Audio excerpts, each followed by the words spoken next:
Para pedir respeten nuestros derechos, primero hay que conocerlos. Alianza Sierra Madre, Asociación Civil, presenta Derechos humanos de los pueblos indígenas.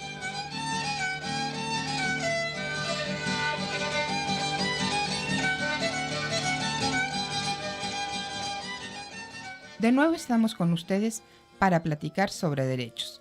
Buen día, Ernesto. Buen día, Kiriaki, y un saludo a quienes nos escuchan en este momento. En el programa anterior comenzamos a platicar sobre los derechos forestales que tienen los pueblos indígenas. Así es, abogado. Hablamos de las formas de propiedad de la tierra que la ley reconoce. Y antes de acabar el programa, comenzó a decirnos sobre estas diferentes formas de propiedad, como el ejido, la comunidad agraria y la propiedad privada. Acordamos para hoy platicar lo que dice la ley forestal sobre la comunidad indígena. Escuchen y anoten bien. El artículo 72 de la ley forestal señala: se debe tomar en cuenta las comunidades indígenas cuando se solicite o quiera conseguir un permiso para talar árboles, ese que llaman aprovechamiento forestal, y este permiso afecta por ser tierras y bosques donde viven los pueblos indígenas. Entonces, abogado, ¿qué más dice la ley forestal sobre los derechos de los pueblos y comunidades indígenas? Bueno, pues tienen derecho a ser consultadas y a decir que no o que sí quieren tumbar pinos. En este caso, la Semarnat, la Secretaría del Medio Ambiente y Recursos Naturales, debe consultar a las comunidades indígenas antes de dar permisos para cortar árboles, siempre y cuando ese permiso afecte a las comunidades indígenas. Esta consulta debe hacerse a través de los representantes o autoridades de cada comunidad indígena, los que han sido nombrados por hombres y mujeres de allí mismo. ¿Sabe usted, Ernesto, de alguna consulta de este tipo que ya haya realizado Semarnat en la Sierra Tarahumara? Pues no, Kiriaki, hasta ahorita no conozco ningún caso. Tal vez la gente que escucha conozca o sepa de algún caso donde Semarnat haya realizado consulta. Si saben, pues escriba y cuéntenos para platicarlo aquí. La verdad es que no tenemos mucha información sobre esto de las leyes y por eso desconocemos cuáles son nuestros derechos. A ver, abogado, y en el caso de los ejidos, ¿quién autoriza que haya corte o tumben pinos? Pues todas y todos los ejidatarios, que usted ya sabe forman la asamblea ejidal. Ellas y ellos son los que se ponen de acuerdo. Ahí deciden que no quieren tumbar pinos o que sí quieren hacer el corte de su bosque. Oiga, ¿y un permiso forestal que ya se dio, que ya se ejecuta, puede ser suspendido o anulado? En el caso de los ejidos, la asamblea puede decidir suspender el aprovechamiento forestal. En otros casos, es Semarnat quien debe cancelar el permiso forestal, sobre todo cuando se hace un uso indebido del permiso o se detectan anomalías en el corte de pinos. ¿Solo la Asamblea Ejidal y la Semarnat pueden suspender la tala, Ernesto? También Profepa puede iniciar un trámite para que se suspenda o cancele un permiso forestal cuando se da cuenta de que se está cortando pino en áreas donde no se autorizó o se cortan pinos que no fueron marcados. Y entonces, Ernesto, ¿qué deben hacer las comunidades indígenas para pedir anulen un permiso forestal? Sobre todo si no fueron consultadas o no les pidieron opinión y ya están tumbando pinos de su bosque. ¿Qué deben hacer para suspender? En este caso es diferente. Las comunidades indígenas pueden ir a un tribunal agrario y pedir se suspenda el corte y se anule o cancele el permiso forestal cuando no se consultó o pidió opinión para cortar su bosque.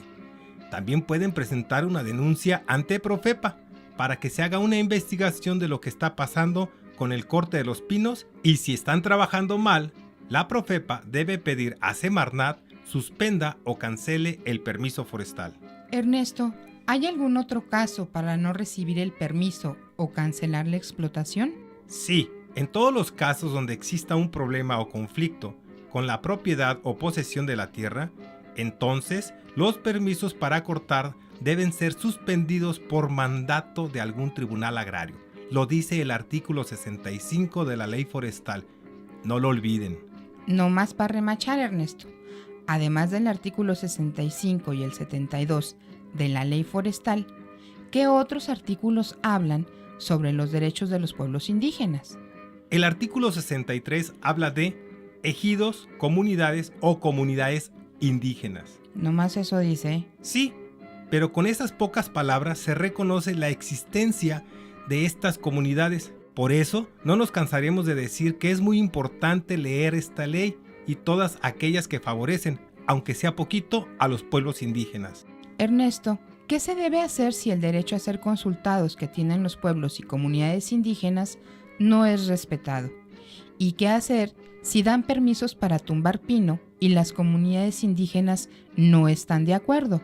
Cuando los derechos no se respetan, hay que buscar la justicia, como dicen, con la ley en la mano, por medio de una demanda o queja que hagan las autoridades de la comunidad. Cuando es denuncia popular, la puede poner una sola persona o firmada por todo el pueblo. Así tiene más fuerza. Retomando parte de las pláticas, la Constitución dice que la ley protege los derechos de los pueblos y comunidades indígenas. Afirmativo. En el artículo 2 dice que los indígenas pueden tener la justicia del gobierno y que para que esto sea verdad, en todo juicio o asunto legal en los que esté una persona indígena o todo un pueblo, se debe tomar en cuenta y respetar las costumbres de cada pueblo sin que éstas vayan contra la ley. Este mismo artículo dice que los indígenas tienen en todo tiempo el derecho a tener una persona o un defensor que conozca su idioma y costumbre. Las personas y pueblos indígenas tienen derecho a ir a las oficinas de gobierno y a los tribunales para que los escuchen, los atiendan y den solución a sus reclamos. Si se trata de problemas con tierras o con permisos para cortar árboles o de aprovechamiento forestal y no están de acuerdo, la demanda hay que presentarla ante un tribunal agrario. Si no se hace caso a la ley forestal y se tiran pinos sin permiso y sin el acuerdo de la gente, se pone la queja ante la Procuraduría Federal de Protección al Ambiente, Profepa. Lo dice así el artículo 159 de la ley forestal. Por otra parte, recuerden que cualquier abuso o violación a nuestros derechos también se puede denunciar a la Comisión Estatal de Derechos Humanos o a la Comisión Nacional. Ellos nos deben decir el camino que hay que seguir con nuestra queja. Ernesto, pero si no tenemos un abogado, ¿cómo podemos poner la queja o la denuncia? Mire, cuando es un problema agrario sí se necesita un abogado, pero si el ejidatario o el indígena o la comunidad no pueden pagar uno, entonces se pide un abogado a la Procuraduría Agraria para que los defienda. En otros asuntos hay que ir a la Defensoría Pública del Estado. En ningún caso se debe de cobrar por defendernos. Ellos tienen sueldo que el gobierno les paga por su trabajo. Para hacer una denuncia popular por violación a la ley forestal, no necesita abogado y cualquier persona puede hacer el escrito para presentar la queja. Exacto. Recuerden, cuando un trabajador del gobierno federal, del estado o del municipio viola o no respeta nuestros derechos, podemos presentar nuestra queja ante la Comisión Estatal de los Derechos Humanos. Para presentar queja ante las comisiones de derechos humanos no se necesita abogado, tampoco saber leer o escribir. Estas comisiones están preparadas para recibir las quejas y deben apoyar con un traductor si la persona no sabe hablar la castilla o el español. Recuerden que las denuncias pueden ser secretas, así que no hay que tener miedo de hacerlas si pensamos que se nos está perjudicando. Pues, ¿qué creen? Se nos acabó el tiempo, abogado, así que solo nos queda despedirnos. El tiempo se fue rápido de nuevo. Estuvimos con ustedes, Ernesto Palencia, Kiriaki Orpinel y en la producción y controles técnicos, Víctor Martínez.